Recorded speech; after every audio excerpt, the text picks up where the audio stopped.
اس نے تیزی سے اپنا ہاتھ اس کی گرفت سے نکالنا چاہا، لیکن بڑھتی سانسوں کی تپش اسے مفلوج کرنے لگی تھی۔ ہاتھ ہاتھ چھوڑو میرا۔ ایک ادنا سی کوشش کی تھی اس نے پھر سے ہاتھ چھڑانے کی۔ ہیبا، معاف کر دو اب پلیز۔ مدھم بوجھل سرگوشی پہ اس نے نظر اٹھا کے بلال کو دیکھا تھا۔ ان سرمئی آنکھوں کی کشش سے دل سرکشی پہ اتر آیا تھا۔ میں سب ٹھیک کر دوں گا۔ اپنے ہر گناہ کی سزا پانے کے لیے میں تیار ہوں۔ تمہاری آنکھوں میں سانس لیتی ہر شکایت کو ختم کر دوں گا۔ اپنی محبت کے مرہم سے تمہاری روح پہ لگے ہر زخم کو مندمل کر دوں گا۔ بس ایک بار ہیبا، سب معاف کر دو۔ ایک بار بخش دو مجھے۔ اس کی بوجھل سرگوشی ہیبا کو پاگل سا بنا رہی تھی۔ بلال نے اپنی پیشانی اس کی پیشانی پہ ٹکائی تھی کہ اس کی سانسوں کی تپش سے ہیبا کی سانسیں مدھم پڑنے لگی تھی۔ ہیبا، یہ ناممکن ہے، ہیبا نے کہنے کی کوشش کی تھی۔ ممکن بھی تو ہو سکتا ہے، بلال نے کہنا چاہا۔ کاش ممکن ہوتا، کاش تم نے مجھے ختم نہ کیا ہوتا، ہیبا خود کو اس سے دور کرنے کی کوشش کرتی بولی تھی۔ ورنہ دل تو ہمک ہمک کے اس کی نزدیکی چاہ رہا تھا۔ میں تمہیں اپنی سانسیں دان کر دوں گا۔ ہیبا نے اسے دیکھا تھا، ان سرمئی آنکھوں میں منت تھی۔ تمہاری روح میں اتر کے تمہیں سنوار دوں گا، اب کے سنور نہیں پاؤں گی میں۔ ہیبا اس سے 2 قدم پیچھے ہوئی تھی، جبکہ اس کے دونوں ہاتھ ابھی تک بلال کے ہاتھوں میں تھے۔ بلال اس کے دونوں ہاتھ تھامے اس کے سامنے ایک گھٹنے پہ بیٹھ گیا تھا۔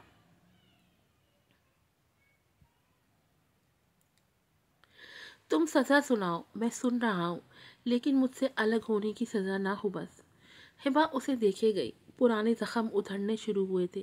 اس کی شدید محبت کا ہر لمحہ ان محبت بھری شدتوں میں پگھلتی سنورتی ہیبا کی تصویر ابھری تھی، اور پھر محبت بھرے سفر کا اختتام اور وہ نفرت بھرے سفر کا آغاز۔ میں تم سے شادی نہیں کر سکتا، بس آج کی رات، اس رات کے بعد تم میری آنکھوں میں آنکھیں ڈال کے دیکھنے کے قابل بھی نہیں رہو گی۔ اس نے جھٹکے سے اپنے ہاتھ اس کے ہاتھوں سے کھینچے تھے۔ قدم قدم وہ پیچھے ہوئی تھی۔ سپاٹ آنکھیں مسلسل بلال پہ تھی، جس کی آنکھوں میں حیرت ابھرنے لگی تھی۔ ہیبا کے ہر اٹھتے قدم کے ساتھ سر جھٹک کے وہ تیزی سے وہاں سے نکل کے جانے لگی تھی۔ ہر اٹھتے قدم کے ساتھ پاؤں میں درد کی شدت کا احساس بڑھتا جاتا، لیکن احساس اس درد سے کم ہی تھا جو محبت کے نام پہ تھپڑ کی صورت اسے ملا تھا۔ اسے آتا دیکھ کے ڈرائیور گاڑی کا دروازہ کھول چکا تھا اور وہ قریب آ کے گاڑی کی پچھلی سیٹ پہ بیٹھ چکی تھی۔ بے ساختہ اس نے پاؤں کو چھوا تھا۔ آنکھوں میں رکے آنسوؤں نے سیل کی مانند بہنا شروع کیا تو وہ خاموش آنسو بہتے چلے گئے۔ گاڑی وہاں سے نکل چکی تھی اور اب اپنی منزل کی طرف رواں تھی۔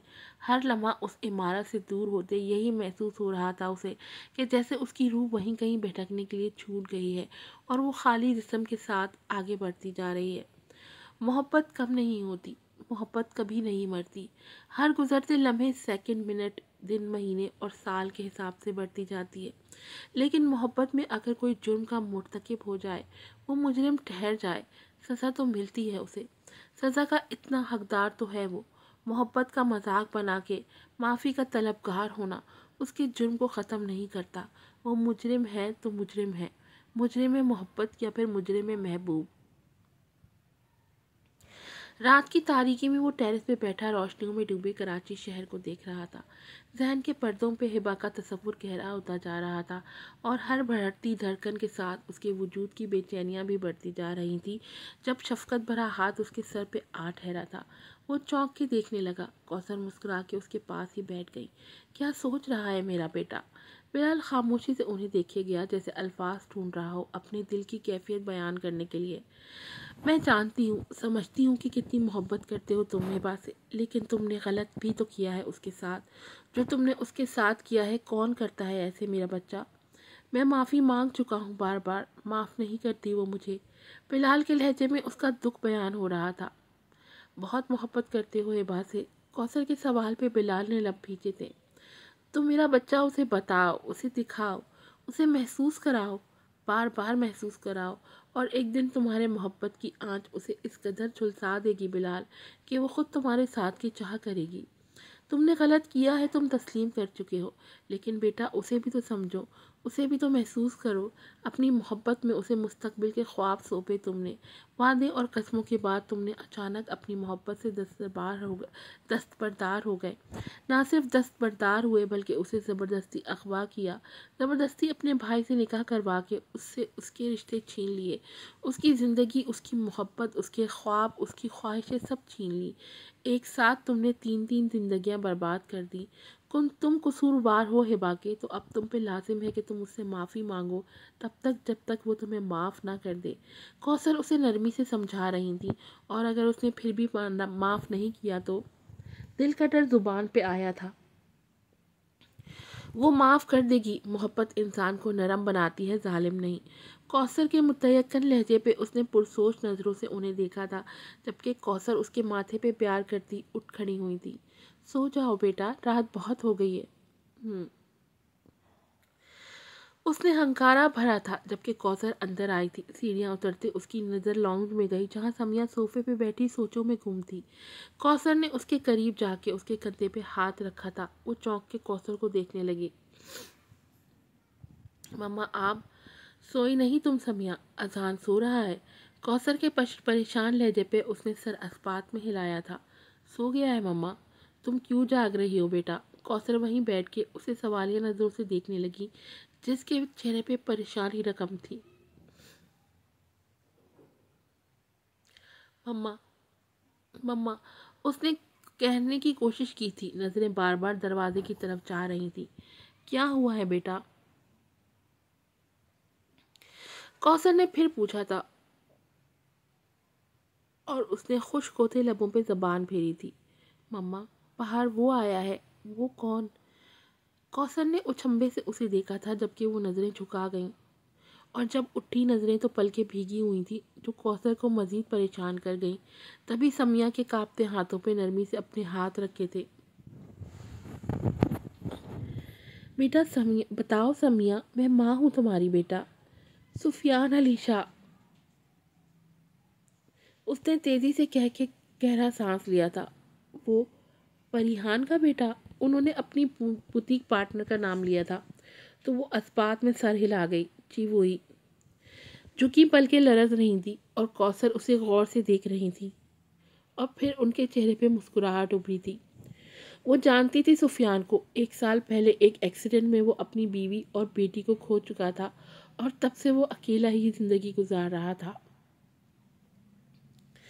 بند دروازوں پہ جب کوئی دستک دے تو آگے بڑھ کے دروازہ کھول دینا چاہیے سمیہ۔ سمیہ نے حیرت سے کوثر کو دیکھا تھا۔ سفیان بہت اچھا انسان ہے، میں نے ہمیشہ اسے نظریں جھکا کے بات کرتے دیکھا ہے۔ اگر وہ چاہتا ہے کہ وہ تمہیں اپنا ہمسفر بنا لے تو ہاتھ بڑھا کے اس کا ہاتھ تھام لینے میں کیا حرج ہے بیٹا؟ سمیہ لب کاٹنے لگی۔ اگر تم بھی یہی چاہتی ہو تو اس میں کیا حرج ہے بیٹا؟ میرا بیٹا عدنان اپنے حصے کی زندگی گزار کے جا چکا ہے۔ یہ تو تمہاری اچھائی ہے کہ تم نے یہیں رہنے کا فیصلہ کیا اور اس فیصلے پہ ہمیشہ قائم رہی۔ لیکن بیٹا تم ابھی جوان ہو، خوبصورت ہو، تمہارے آگے بہت زندگی پڑی ہے۔ آہستہ آہستہ اذان بڑا ہوگا تو اسے باپ کی کمی ہمیشہ محسوس ہوگی۔ ہر بچے کی زندگی میں ایک خلا ایسی ہوتی ہے جو صرف ایک باپ پورا کر سکتا ہے، اور اسے ماں کے ہوتے ہوئے بھی وہ خلا محسوس ہوتی رہتی ہے۔ کوثر کی باتوں سے اس کی آنکھیں بھیگنے لگی تھی۔ نہیں روتے بیٹا، اللہ تمہارے نصیب اچھے کریں، ہبا کے نصیب اچھے کریں، بس یہی دعا ہے میری بچیاں ہو تم دونوں، میری جان بستی ہے تم دونوں بیٹیوں میں۔ سب اللہ پہ چھوڑ کے تم رضامندی کا اظہار کرو سفیان کے لیے۔ اس کے موبائل پہ پھر سے کال آنے لگی تھی۔ اس نے گھبرا کے کوثر کو دیکھا تھا۔ کوثر مسکرائی تھی اور اس کے گال پہ ہاتھ پھیر کے اٹھ کھڑی ہوئی۔ کر لو بات بیٹا، پریحان کو لے کے ہمارے گھر آئے کل شام ڈنر پہ، وہیں بیٹھ کے بات ہوگی۔ سمیہ نے تشکر بھری نگاہوں سے انہیں دیکھا تھا اور پھر سفیان کی کال سننے لگی۔ سفیان کو بھی تو خوشخبری دینی تھی نا اس نے۔ ہبا غور سے لیپ ٹاپ اسکرین دیکھتی اپنے پروجیکٹ پہ کام کر رہی تھی جب بنا دستک دیے بلال اندر آیا تھا۔ ہبا نے ایک اچٹتی نظر اس پہ ڈالی تھی اور پھر اپنا کام کرنے لگی۔ بلال سے اس کا یوں نظر انداز کرنا برا لگا تھا، لیکن سر جھک کے آگے آیا تھا کیونکہ اسے اپنی قسمت آزمائی تو تھی نا۔ ہبا بات کرنی ہے تم سے تو یہ لیپ ٹاپ بند کر دو تم کچھ دیر کے لیے، میں بزی ہوں، روکھے انداز میں جواب دیتی اس نے بلال کی طرف دیکھنا بھی گوارا نہیں کیا تھا، اور بلال نے آگے بڑھ کے لیپ ٹاپ بند کر دیا۔ ہبا نے پہلے حیرت سے اسے دیکھا اور پھر لب بھینچے غصے سے اسے سر سے پاؤں تک گھورا تھا۔ کیا مسئلہ ہے تمہارے ساتھ؟ وہ تیز لہجے میں چبا چبا کے بولی تھی، جبکہ بلال اس کی آنکھوں میں دیکھتا اس کی طرف جھکا تھا۔ بہت سے مسئلے ہیں، تمہارے ہاں کا مسئلہ ہے، تمہاری انا کا مسئلہ، تمہارے غصے کا مسئلہ، مجھ سے نفرت کا مسئلہ، اور میرا ہی مسئلہ تم سے محبت۔ بلال کہہ رہا تھا اور ہبا کو لگا وہ پھر اس کی طرف دیکھتی رہی تو ہپناٹائز ہونے میں وقت نہیں لگے گا اسے۔ تبھی اپنی سیٹ پیچھے کھینچتی وہ اٹھ کھڑی ہوئی تھی اور چلتی ہوئی ٹیبل کے دوسری طرف گئی تھی۔ دور سے بھی بات ہو سکتی ہے، کیوں میرے قریب آنے پہ تم مجھ سے نفرت نہیں کر پاتی یا میری محبت نہیں سہ پاتی؟ بلال کے چہرے پہ مسکراہٹ ابھری تھی، جبکہ آنکھوں میں طنزیہ مسکراہٹ تھے۔ کیوں آئے ہو بلال؟ اس نے سپاٹ لہجے میں سوال کیا تھا۔ شادی کرنی ہے تم سے۔ اس کے اچانک جواب دینے پہ ہبا کی آنکھوں میں پہلے حیرانی اتری تھی اور پھر سر تاثر ابھرا تھا۔ جاؤ یہاں سے۔ نہیں جاؤں گا، بلال ضدی انداز میں کہتا اس کی طرف بڑھا تھا، جب ہبا نے اچانک ہاتھ اٹھا کے روکا تھا۔ وہیں رہو بلال۔ وہ لب بھینچتے وہیں رک گیا تھا، لیکن آنکھوں میں بے بسی نمایاں تھی۔ تمہیں بار بار انکار سننے کا شوق ہے کیا؟ میں اپنی قسمت کو بار بار آزماؤں گا ہبا، اپنی آخری سانس تک، وہ کہہ رہا تھا، اور ہبا سر جھٹک کے ہنس پڑی تھی۔ اور جس دن سانسیں تھم گئیں اس دن تم آزاد ہو جاؤ گی مجھ سے۔ اس کے لب سکڑ گئے تھے، وہ دیر تک اس شخص کو دیکھتی رہی، لیکن وہ دل میں امنڈتے بلال کی محبت کا گلا گھونٹ گئی تھی اور سپاٹ آنکھوں سے اسے دیکھنے لگی۔ تمہیں کیا لگتا ہے کہ اتنا سب ہو جانے کے بعد میں تمہیں ایکسیپٹ کر لوں گی بلال؟ میری خاموشی کا مطلب ہاں نہیں ہے، میں تمہیں نظر انداز کر رہی ہوں، تمہیں سمجھنا چاہیے۔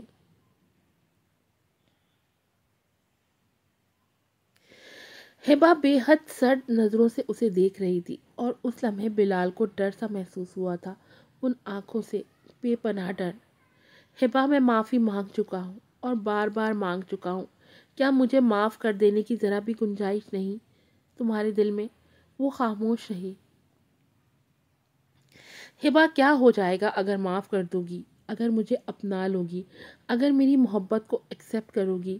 کیا ہو جائے گا یار؟ مانتا ہوں غلط کر چکا ہوں، گناہ کر چکا ہوں، کیا ہو جائے گا اگر معاف کر دو، مجھے اپنا لو؟ وہ منت بھرے لہجے میں کہہ رہا تھا۔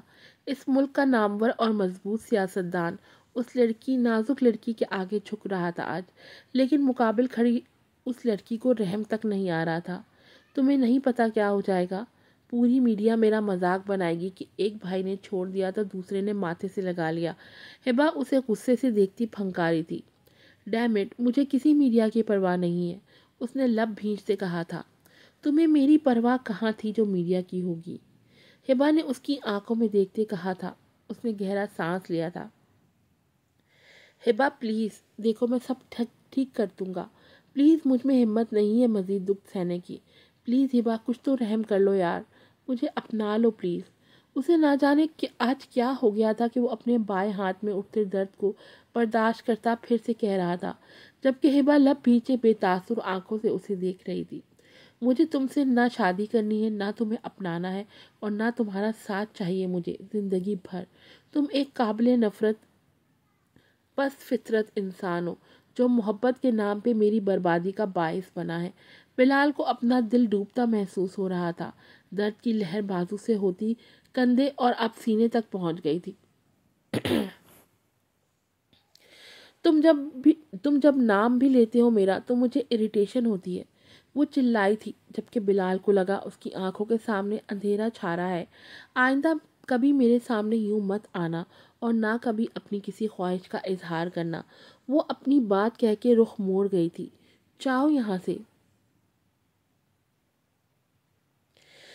بلال اب بھیجتے نم آنکھوں سے اس کی پشت دیکھ رہا تھا، لیکن وہ ظالم بنی رخ پھیر کے کھڑی رہی۔ وہ جو اتنے دنوں سے اس کے پیچھے پیچھے چلتا معافی کا طلبگار تھا، اس کے ساتھ کا طلبگار تھا، اور وہ ہمیشہ بلال کو دھتکار دیتی تھی۔ درد کی لہر نے اچانک سے دل کے مقام پر حملہ کیا تھا۔ اس قدر شدت تھی اس لہر میں کہ اس کا پورا وجود سن ہو گیا تھا۔ اچانک ہبا کو اپنی پشت پہ کوئی بھاری چیز گرنے کی آواز آئی تھی۔ وہ کر رہا تھا، ہبا مڑی تھی، لیکن بلال کو زمین پہ گرے دیکھ کے وہ سکتے کی کیفیت میں آ گئی تھی۔ اس کی آنکھیں غنودگی میں جا رہی تھیں، سانس اکھڑ رہی تھی۔ بلال! وہ چلائی تھی اور اس کے قریب آئی تھی۔ اس کا چہرہ تھپتھپاتی وہ بار بار اس کا نام لے رہی تھی۔ بلال! بلال! آنکھیں کھولو پلیز بلال! وہ دل میں اٹھتے درد کو برداشت کرتا نیم غنودگی میں جاتی آنکھوں کو کھولنے کی کوشش کرنے لگا۔ ٹھیک وہی جگہ گرا ہوں میں جو تم نے کہا تھا، اس نے کہنے کی کوشش کی تھی، جبکہ ہبا نفی میں سر ہلانے لگی۔ نہیں نہیں، بلال کی بند ہوتی آنکھوں نے آخری منظر دیکھا تھا۔ وہ رو رہی تھی اور پھر وہ چلائی تھی، ایمبولنس بلاؤ کوئی۔